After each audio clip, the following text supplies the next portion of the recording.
सुप्रभात दोस्तों, मैं आप सभी का स्वागत करता हूं आपके अपने यूट्यूब चैनल ज्ञान मंदिर तक में। तो आज मैं आप सभी के लिए लेकर आया हूं 6 जनवरी 2022 ईस्वी का करंट अफेयर्स, उससे जुड़े हुए महत्वपूर्ण प्रश्न, बहुत ही खास होने वाला वीडियो, इसलिए आप लोग पूरा वीडियो जरूर देखिएगा। चलिए हम स्टार्ट करते हैं। मैं हूँ लव कुमार, आप सभी का स्वागत करता हूँ आपके अपने यूट्यूब चैनल ज्ञान मंदिर तक में।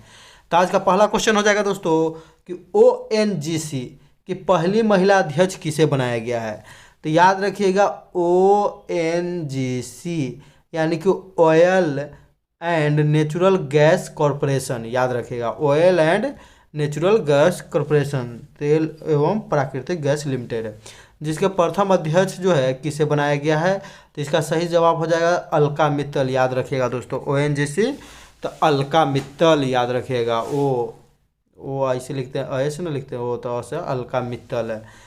अगर दोस्तों सोमा मंडल की बात करें तो सोमा मंडल जो है सेल की प्रथम महिला अध्यक्ष है। याद रखिएगा SAIL, Steel Authority of India Limited. Rekha Menon की बात करें दोस्तों तो नैस्कॉम की प्रथम महिला अध्यक्ष है, नैस्कॉम। धृति बनर्जी की बात करें दोस्तों तो धृति बनर्जी जो है ये भी प्रथम अध्यक्ष है। याद रखिएगा किसकी, तो धृति बनर्जी याद रखिएगा दोस्तों। तो इसका सही जवाब हो जाएगा अलका मित्तल। याद रखिएगा Alka Mittal. Zoological survey of India के अध्यक्ष है महिला में प्रथम महिला धृति बनर्जी। याद रखिएगा। ONGC की स्थापना 1956 ईस्वी में हुआ। 1994 ईस्वी से पहले इसका ONGC नाम नहीं था। 1994 ईस्वी में ONGC नाम हो गया।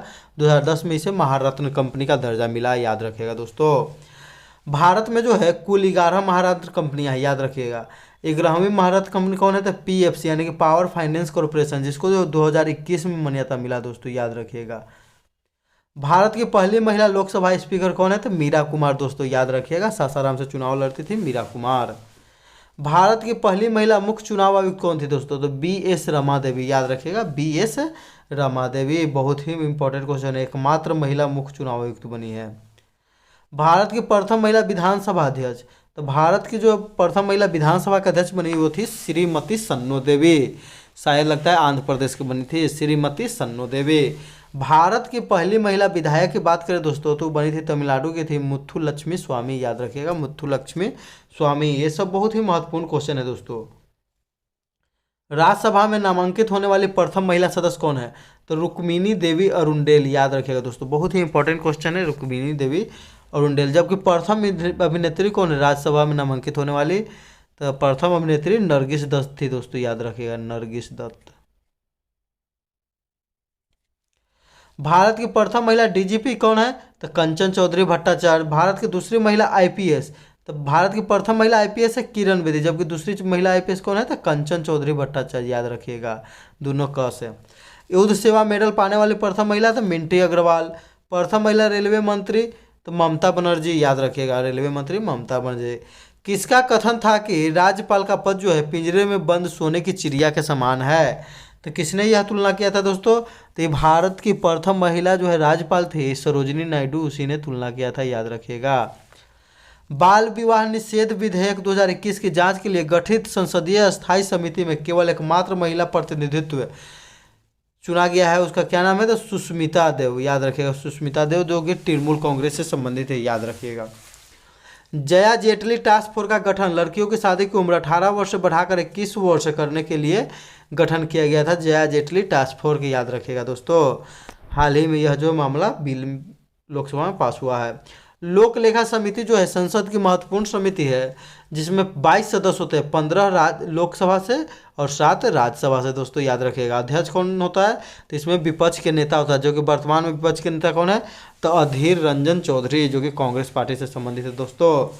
जबकि प्राक्कलन समिति दूसरी समिति होती है जिसमें 30 सदस्य होते हैं। 30 कहाँ के होते हैं, तो लोकसभा के सदस्य होते हैं। याद रखिएगा दोस्तों। लोक लेखा समिति की जुड़वा बहन किसे कहते हैं, तो प्राक्कलन समिति की। ये भी महत्वपूर्ण क्वेश्चन है दोस्तों, याद ध्यान रखिएगा। प्राक्कलन समिति को लोक लेखा समिति की जुड़वा बहन कहते हैं।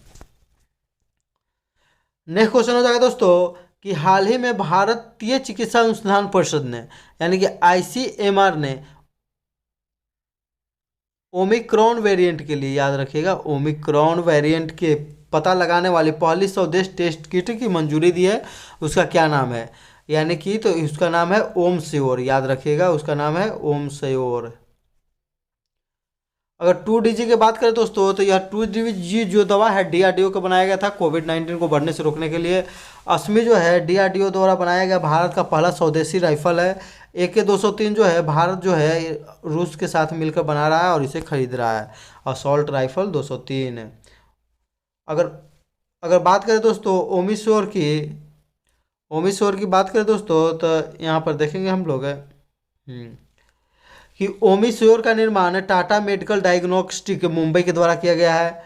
सार्स कोव 2, सबसे पहले जब कोविड-19 आया था तो उसका नाम WHO क्या किया था, सार्स कोव 2। यानी कि इसमें सार्स का फुल फॉर्म क्या होता है दोस्तों, तो सीवियर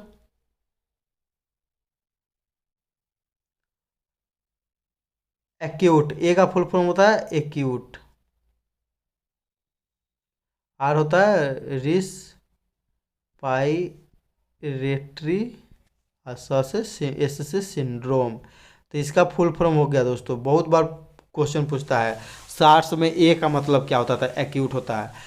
कोव 2 यानी कि कोरोना वायरस 2, सबसे पहले कोविड-19 का नाम दिया गया। स्वतंत्र श्वसन तंत्र को प्रभावित करता है, ये लोग हम जानते हैं। एपरेटेड जो है सुई के माध्यम से देने जाने वाली दवा का नाम है, जिसे किसके लिए विकास किया है, तो एड्स के लिए। एलिसा टेस्ट किसकी जांच के लिए किया जाता है दोस्तों, तो ऐसे एलिसा, ऐसे एड्स, याद रखेगा एड्स के लिए ELISA test. Widal test typhoid की जांच के लिए दोस्तों। बहुत ही महत्वपूर्ण क्वेश्चन है। नेक्स्ट क्वेश्चन देखेंगे दोस्तों। अगला क्वेश्चन है कि 3 जनवरी 2022 को केंद्रीय आयुष मंत्री सर्बानंद सोनोवाल ने कहाँ में हार्टफुलनेस इंटरनेशनल योग अकादमी की आधारशिला रखी है। तो हार्टफुलनेस इंटरनेशनल योग अकादमी की आधारशिला कहाँ रखी है दोस्तों, तो ह से हार्ट, ह से हैदराबाद, याद रखिएगा दोस्तों। कहाँ में रखी है, तो हैदराबाद में। बहुत ही महत्वपूर्ण क्वेश्चन है दोस्तों, देखिएगा आप लोग ध्यान से। योग को ट्रेनिंग को देना और योग से संबंधित सभी पुस्तकें उपलब्ध करवाना यहाँ पर रहेगा। स्वामी विवेकानंद योग विश्वविद्यालय कहाँ में खोला गया, लॉस एंजिल्स अमेरिका में दोस्तों। अगर लॉस एंजिल्स की बात करें तो लॉस एंजिल्स में अगला ओलंपिक जो है कौन वाला होगा, तो हम बताए थे दोस्तों TPLB। टी से टोक्यो के वहाँ 32वां, पी से पेरिस 33वां, एल से लॉस एंजिल्स 34वां, 35वां हो जाएगा ब्रिस्बेन ऑस्ट्रेलिया। भारत का पहला निजी योग विश्वविद्यालय अहमदाबाद में खोला गया था दोस्तों। अंतर्राष्ट्रीय योग दिवस 15 जून 2015 को पहली बार मनाया गया था प्रधानमंत्री नरेंद्र मोदी ने। इसका बाद जो है यूएनओ में रखा था। उसके बाद ऑपरेशन पोलो का संबंध जो है हैदराबाद रियासत को भारत में मिलाने से, जिसका जो है 1948 ईस्वी में किया गया था, याद रखेगा। जबकि विश्व चाय दिवस कहिया मनाया जाता है, विश्व चाय दिवस जो है भारत के कहने पर ही 21 मई को शुरू किया गया है 2019 ईस्वी से, याद रखिएगा दोस्तों। अगला क्वेश्चन है दोस्तों कि हाल ही में किस देश को कोविड-19 के एक नए वेरिएंट B.1.640.2 IHU की खोज की गई है। तो इसका खोज जो दोस्तों हाल ही में किया गया है, इसका कहाँ किया गया है, तो इसका खोज किया है, याद रखिएगा, फ्रांस में। याद रखिएगा कहाँ में किया गया दोस्तों, तो फ्रांस है। फ्रांस की राजधानी कहाँ है दोस्तों, तो पेरिस, याद रखिएगा। पेरिस किस नदी के, तो पेरिस, से सीन नदी, याद रखिएगा दोस्तों। फ्रांस के मार्सले शहर में यह जो वेरिएंट IHU खोजा गया है, याद रखिएगा। B.1.1.529 ओमिक्रॉन, जिसका नाम दिया गया दक्षिण अफ्रीका में मिला है, याद रखिएगा। ये इसी के कारण अभी जो है सभी जगह लॉकडाउन लगना धीरे धीरे स्टार्ट होने लगा है। कप्पा जो है B.1.617.1, इसका नाम था कप्पा। डेल्टा वेरिएंट जो है B.1.617.2, जो भारत में दूसरी लहर आई थी डेल्टा वेरिएंट के कारण ही आई थी। FATF यानी कि फाइनेंशियल एक्शन टास्क फोर्स, इसका जो मुख्यालय है पेरिस में 1989 में स्थापना किया गया था। इसमें जो है पाकिस्तान और तुर्की को ग्रे लिस्ट में शामिल किया है FATF ने। यूनेस्को का मुख्यालय पेरिस, याद रखिएगा, यूनेस्को का मुख्यालय पेरिस। इंटरपोल का मुख्यालय दोस्तों तो पेरिस के लियोन्स शहर में, याद रखिएगा, लियोन्स, ये भी पेरिस के बगल में ही है। इंटरपोल इंटरनेशनल पुलिस इसका फुल फॉर्म होता है। अगला क्वेश्चन हो जाएगा दोस्तों कि राजनीतिक गतिरोध के चलते निम्न में से किस देश के प्रधानमंत्री अब्दुल्ला हमदोक ने अपने पद से इस्तीफा दे दिया। तो किसने इस्तीफा दे दिया दोस्तों, तो अब्दुल्ला हमदोक, याद रखिएगा, अब्दुल्ला हमदोक। तो अब्दुल्ला हमदो की बात करें तो किस देश के प्रधानमंत्री थे, तो ये थे सूडान के दोस्तों, याद रखिएगा सूडान के। स्वीडन के हाल ही में जो है प्रथम महिला प्रधानमंत्री बनी है, जो पहले 12 घंटे के लिए बनी थी या फिर बाद में बनी है, तो उसका क्या नाम है, तो मैगडेलेना एंडरसन नाम है, याद रखिए दोस्तों मैगडेलेना एंडरसन। एस्टोनिया के प्रथम महिला प्रधानमंत्री बहुत चर्चे में रही थी काजा कलास, याद रखिएगा बहुत ही। हाल ही में बारबाडोस जो है गणतंत्र घोषित हुआ है, तो इसका जो है गणतंत्र होने के बाद प्रथम राष्ट्रपति कौन बन गया है, तो सेंड्रा मेसन, याद रखिएगा सेंड्रा मेसन। यहाँ के मुख्यमंत्री बोलो प्रधानमंत्री कौन है, तो अमोली मोटली, अमोली मोटली, याद रखिएगा दोस्तों बहुत ही इंपॉर्टेंट क्वेश्चन है सब है। सूडान की राजधानी कहाँ है, तो खार्तूम। ब्लू और वाइट नील नदी कहाँ से निकलती है, तो ब्लू और वाइट नील नदी निकलती है विक्टोरिया झील से, आकर मिल जाती है सूडान की राजधानी खार्तूम में ही आकर मिलती है, और वहाँ से नील नदी के नाम से जानी जाती है, याद रखिएगा। सूडान से बटकर जो है दक्षिण सूडान बना, जिसकी राजधानी जूबा। यूएनओ का 193वां सदस्य कौन है, तो दक्षिण सूडान दोस्तों। विक्टोरिया झील से भूमध्य रेखा निकलती है, याद रखिएगा। ब्लू और वाइट नील नदी विक्टोरिया झील से निकलते हैं और खार्तूम में मिलने के बाद नील नदी के नाम से जाना जाता है, यानी कि विश्व की सबसे लंबी नदी कौन है, तो नील नदी है दोस्तों, याद रखिएगा। नील नदी के किनारे बसा सबसे बड़ा शहर कौन है दोस्तों, तो काहिरा है, मिस्र की राजधानी काहिरा। नील नदी का देन किसे कहते हैं, तो मिस्र को कहते हैं, नील नदी का वरदान या नील नदी का देन दोस्तों। COP27 का आयोजन कहाँ में किया जाएगा दोस्तों, 2022 में, तो इसका भी आयोजन किया जाएगा मिस्र में ही 2022 में। और COP26 का आयोजन कहाँ किया गया था दोस्तों, तो ग्लासगो स्कॉटलैंड। स्वेज नहर पर अधिकार मिस्र का है, याद रखिएगा। स्वेज नहर में हाल ही में कुछ दिन पहले दोस्तों एवरग्रीन कार्गो जहाज फंस गया था, जिसके कारण 6 दिनों तक जाम लगा रहा था स्वेज नहर में। भूमध्य सागर को लाल सागर से कौन जोड़ता है, तो स्वेज नहर दोस्तों जोड़ता है। स्वेज नहर पर अधिकार किसका था, मिस्र का है। नेक्स्ट क्वेश्चन हो जाएगा दोस्तों कि जनवरी 2022 को $3 ट्रिलियन मार्केट वैल्यू वाले दुनिया के पहले कंपनी कौन बन गया है, तो दुनिया की पहली कंपनी कौन बन गई है दोस्तों, तो उसका नाम है एप्पल, याद रखिएगा। एप्पल की बात करें दोस्तों तो एप्पल की स्थापना 1976 ईस्वी में स्टीव जॉब्स के द्वारा किया गया था, स्टीव जॉब्स। एप्पल के भी वर्तमान में CEO कौन है दोस्तों, तो टिम कुक हैं, याद रखिएगा टिम कुक। एप्पल बन गई है 3 ट्रिलियन वाली। एप्पल दुनिया की पहली 3 ट्रिलियन वाली मार्केट कैप वाली कंपनी बनी है। मार्केट कैप के अनुसार भारत की सबसे बड़ी कंपनी कौन है, तो रिलायंस कंपनी है। मिलियन जो होता है 10 के पावर 6 होता है, बिलियन 10 के पावर 9, 1 ट्रिलियन 10 के पावर 12, एक गूगल जो होता है 10 के पावर 100 के बराबर होता है दोस्तों, याद रखिएगा। ये सब महत्वपूर्ण क्वेश्चन है। एप्पल कंपनी के संस्थापक Steve Jobs 1976, headquarter California America. CEO Tim Cook है। ट्विटर कंपनी के CEO कौन है, तो पराग अग्रवाल बने हैं हाल ही में 2021 में। अमेजन के CEO कौन बने हैं दोस्तों, तो एनडी जेसी, नया जो बने हैं, जेफ बेजोस जब छोड़ दिए त्याग पत्र दिए CEO के पद से, तो बने हैं एनडी जेसी, याद रखिएगा एनडी जेसी। गूगल के नए CEO कौन बने हैं, तो ये भारत के ही हैं, सुंदर पिचई। माइक्रोसॉफ्ट के संस्थापक बिल गेट्स और CEO कौन है, तो सत्या नडेला दोस्तों, याद रखिएगा। नेक्स्ट क्वेश्चन हो जाएगा दोस्तों, अगला क्वेश्चन है कि 75 करोड़ सूर्य नमस्कार के पहल के संदर्भ में सही है, तो 75 करोड़ सूर्य नमस्कार के संदर्भ में सही कौन है दोस्तों, तो देख लेते हैं। 3 जनवरी 2022 को 75 को जो है 75 करोड़ हो जाएगा, 75 करोड़ है सूर्य नमस्कार पहल के उद्घाटन किया गया है, याद है, ये सही है। यह योजना 1 जनवरी से 20 फरवरी 2022 तक चलेगी, ये भी सही है। यह कार्यक्रम में 5 अंतर्राष्ट्रीय संगठनों द्वारा आयोजित किया जाएगा, ये भी सही है। इनकी इसका सभी सही हो जाएगा, उपयुक्त सभी।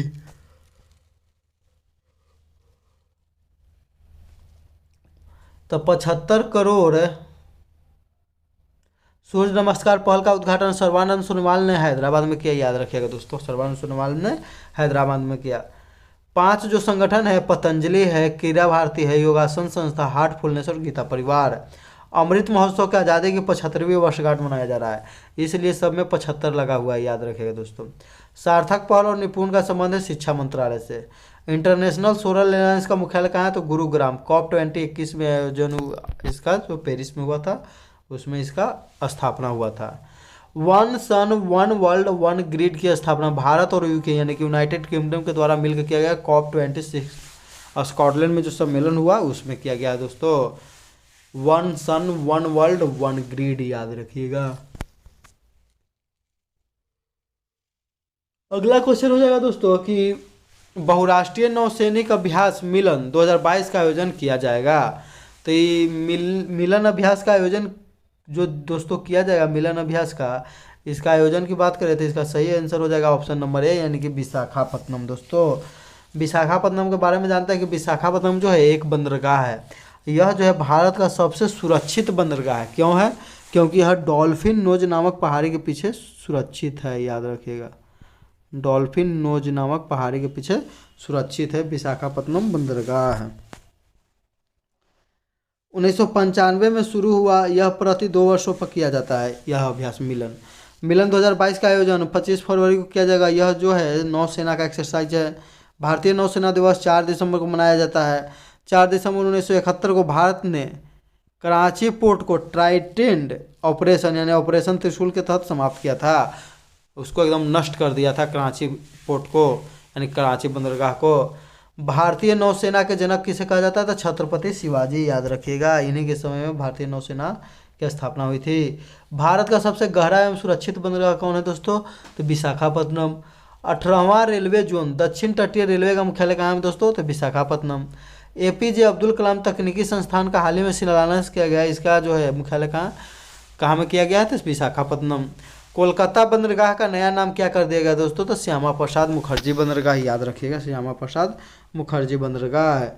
नेक्स्ट क्वेश्चन हो जाएगा दोस्तों कि स्वच्छ भारत मिशन ग्रामीण चरण 2 के तहत 31 दिसंबर 2021 तक सबसे अधिक खुले में शौच मुक्त गांव ODF प्लस की सूची में कौन सा राज्य देश में पहले स्थान पर है? तो सबसे अधिक खुले में शौच मुक्त गांव की बात करें तो सबसे अधिक जो है तेलंगाना में जो है इसका देखा गया है, याद रखिएगा दोस्तों। तेलंगाना के 97% गांव जो है खुले में शौच से मुक्त है यानी कि स्वच्छ है, याद रखेगा। दूसरे स्थान पर तमिलनाडु सिर्फ 35% प्राप्त करके। बिहार का तो 0% आया है दोस्तों। तेलंगाना की स्थापना जो है 2 जून 2014 ईस्वी को आंध्र प्रदेश से बांटकर किया गया था। तो किसी भी राज्य को जब बांट के अलग किया जाता है अनुच्छेद कितना के तहत किया जाता है? तो अनुच्छेद 3 के तहत यह संसद को शक्ति दिया गया दोस्तों, याद रखिएगा। लेकिन कोई भी नया राज्य बनता है तो अनुच्छेद 1 में और भाग 1 में संशोधन होगा। काहे और अनुच्छेद 3 के तहत बनबे करेगा। भाग 1 में जो है नया राज्य बनेगा उसका नाम लिखा जाएगा, याद रखिएगा। अनुच्छेद 1 में कहा गया भारत राज्यों का संघ है। स्वच्छ भारत मिशन 2 अक्टूबर 2014 को शुरू हुआ। 2 अक्टूबर 2019 को महात्मा गांधी की 150वीं जयंती पर खत्म हो गया। अमराबाद टाइगर रिजर्व तेलंगाना में, याद रखिएगा। भारत का पहला राज्य खुले में शौच मुक्त और हर घर जो उपलब्ध कराने वाला तो गोवा है दोस्तों। गोवा जो है अनुच्छेद 44 के तहत समान सिविल संहिता लागू करने वाला भारत का एकमात्र राज्य है। अगला क्वेश्चन हो जाएगा दोस्तों कि जनवरी 2022 में किसे राष्ट्रीय स्वच्छ गंगा मिशन का नया महानिदेशक बनाया गया है? तो राष्ट्रीय स्वच्छ गंगा मिशन का नया महानिदेशक अशोक कुमार को बनाया गया दोस्तों, याद रखिएगा। अशोक कुमार। विनय कुमार सोमा मंडल की बात करें दोस्तों तो ये सेल की प्रथम महिला अध्यक्ष विनय कुमार त्रिपाठी जो है हाल ही में रेलवे बोर्ड के चेयरमैन और CEO बने हैं दोस्तों। राष्ट्रीय स्वच्छ गंगा मिशन जल शक्ति मंत्रालय के अंतर्गत आता है। गजेंद्र सिंह शेखावत इसके मंत्री हैं। नेक्स्ट हो जाएगा दोस्तों नमामि गंगे प्रोजेक्ट, चाचा चौधरी इसका जो है शुभंकर किसे बनाया गया? चाचा चौधरी को। गंगा कनेक्टिंग सम्मेलन इसका आयोजन कहाँ में किया जा रहा है दोस्तों? तो लंदन में। बहुत ही इंपॉर्टेंट क्वेश्चन है। नेशनल वाटर वे 1 प्रयागराज से हल्दिया गंगा नदी पर है, याद रखिएगा। गंगा नदी के किनारे सबसे स्वच्छ शहर कौन है दोस्तों? तो वाराणसी बसा हुआ है, याद रखिएगा। गंगा के किनारे बसा भारत का सबसे बड़ा शहर तो कानपुर है दोस्तों। गंगा के किनारे कौन कौन से प्रमुख शहर बसे हुए हैं दोस्तों? इसका ट्रिक है बाप का है, वा से वाराणसी, याद रखिएगा। वाराणसी। प से पटना, का से कानपुर, है से हरिद्वार, याद रखिएगा दोस्तों। नेक्स्ट हो जाएगा कि भारत का विरासत जो है पशु कौन है दोस्तों? भारत का विरासत पशु जो है हाथी है। अब भारतीय संविधान सभा भी जो है हाथी के रूप में ही जो अपना मुहर में चिन्ह के रूप में यूज करती थी। भारत का राष्ट्रीय जलीय जीव गंगेटिक डॉल्फिन है, याद रखिएगा। डॉल्फिन जो है, डॉल्फिन रिसर्च सेंटर कहाँ में खोला गया है दोस्तों? तो पटना विश्वविद्यालय में खोला गया, पटना में। भारतीय संविधान संशोधन अनुच्छेद 368 के तहत भाग 20 के तहत किया जाता है, यानी कि भाग 20 और अनुच्छेद 368 में चर्चा किया गया है भारतीय संविधान संशोधन। एक बार देख लेते हैं भारतीय संविधान के संशोधन के बारे में। यह किस देश के संविधान से भारतीय संविधान संशोधन लिया गया था? दक्षिण अफ्रीका के संविधान से, याद रखिएगा। कुल भारतीय संविधान संशोधन अभी तक कितने हुए हैं? 105, जबकि भारतीय संविधान संशोधन बिल अधिनियम कितने आए हैं? तो 127, यानी कि 127 आए हैं, जकरा में से 22 को जो है पास नहीं हो पाया, क्योंकि अधिनियम या बिल जो आता है दोस्तों पहले लोकसभा में आता है, राज्यसभा में आता है, फिर राष्ट्रपति के पास जाता है, वहाँ साइन होता है, उसके बाद कानून बन जाता है। तो कितना इधर से लोकसभा ही लौटा देता है, राज्यसभा ही नहीं भेजता, याद रखिएगा। पहला संविधान संशोधन 1951 ईस्वी में हुआ, जिसके तहत भारतीय संविधान में 9वीं अनुसूची जोड़ा गया, याद रखिएगा। जो भूभाग से संबंधित है दोस्तों, 9वीं अनुसूची जोड़ा गया। 21वां संविधान संशोधन के तहत सिंधु भाषा को भारतीय संविधान में जोड़ा गया, याद रखिएगा। 21वां मूल संविधान में जो है दोस्तों भाषा की बात करें तो 14 था, जबकि 21वां संविधान संशोधन के तहत जोड़ा गया सिंधी, तो कितना हो गया? तो 15। नेपाली, मणिपुरी, कोंकणी को 71वां संविधान संशोधन के तहत जोड़ा गया, तो 15/4 कितना हो गया? तो 19। बोडो, डोगरी, संथाली, मैथिली 4 भाषा को और 92वां संविधान संशोधन के तहत जोड़ा गया, तो कितना हो गया दोस्तों? तो 22 भाषा हो गया। भारतीय संविधान में वर्तमान में 22 भाषा की चर्चा किया गया है, अनुसूची 8 में दोस्तों, याद रखिएगा। अगर देखिए अनुच्छेद 21 के तहत सिंधी को जोड़ा गया, अनुच्छेद 71 के तहत जोड़ा गया 3 भाषाएं, नेपाली, मणिपुरी, कोंकणी, ये दोनों को जोड़ देंगे तो अनुच्छेद 52 के तहत बोडो, डोगरी, संथाली, मैथिली भाषा को जोड़ा गया दोस्तों, याद रखिएगा। मूल संविधान में 14 भाषा थी, जबकि वर्तमान में 22 भाषाएं हैं। साहित्य अकादमी पुरस्कार जो है 24 भाषाएं में दिया जाता है, इंग्लिश और राजस्थानी में भी दिया जाता है, जो संविधान में चर्चा नहीं किया गया है। ज्ञानपीठ पुरस्कार मात्र 23 भाषा में दिया जाता है, 22 भाषा जो जिसका संविधान में चर्चा किया गया और एक इंग्लिश में दिया जाता है। संविधान का प्रस्तावना में अभी तक कितने बार संशोधन हुआ दोस्तों? तो संविधान की प्रस्तावना की बात करें दोस्तों तो इसमें अभी तक एकमात्र बार संशोधन हुआ है, 42वां संविधान संशोधन 1976 में, यानी कि 42वां संविधान संशोधन के तहत प्रस्तावना में सिर्फ एकमात्र बार संशोधन हुआ है। इसीलिए इसमें इतना चेंज किया गया था कि इसको लघु संविधान भी कहते हैं दोस्तों, याद रखिएगा। लघु संविधान 42वां संविधान संशोधन को। जबकि संविधान का ब्लू प्रिंट किसे कहते हैं दोस्तों? तो ब्लू प्रिंट कहते हैं 1935 ईस्वी के भारत शासन अधिनियम के दोस्तों। पिछला वीडियो में क्वेश्चन पूछा गया था दोस्तों कि रेलवे बोर्ड के हाल ही में नए चेयरमैन या सीईओ कौन बने हैं? तो उसका सही जवाब हो जाएगा दोस्तों बीके त्रिपाठी, याद रखिएगा बीके त्रिपाठी। बहुत लोगों ने सुनीत शर्मा लगाया, लेकिन सही जवाब होगा, हाल ही में चेंज हो गए हैं, बीके त्रिपाठी दोस्तों। सही जवाब देने वाले लोग हैं कि KIT 2007, रुपेश यादव, आयुष बर्मई इत्यादि, यानी कि 3 ही लोग सही जवाब दिए हैं। हम आशा करते हैं कि आगे से आप लोग बहुत लोग जवाब दीजिएगा। आज का क्वेश्चन है दोस्तों, जिसको आप लोग कमेंट करके जवाब दीजिएगा कि हैप्पीनेस ऑल अराउंड पुस्तक के लेखक कौन है? ये हाल ही में बिहार SI 2021 एग्जाम में पूछा गया है, हैप्पीनेस ऑल अराउंड। हम कितना बार बताए हैं दोस्तों, इसके जो है लेखक कौन है, याद रखिएगा। अगर यदि वीडियो अच्छा लगता है दोस्तों तो लाइक कर दीजिए, शेयर कर दीजिए, और जो अभी चैनल पर नए हैं कृपया चैनल को सब्सक्राइब कर लें। धन्यवाद दोस्तों पूरा वीडियो देखने के लिए। इसी के साथ हम अपना वीडियो समाप्त करते हैं दोस्तों। जय हिंद, जय भारत, वंदे मातरम दोस्तों।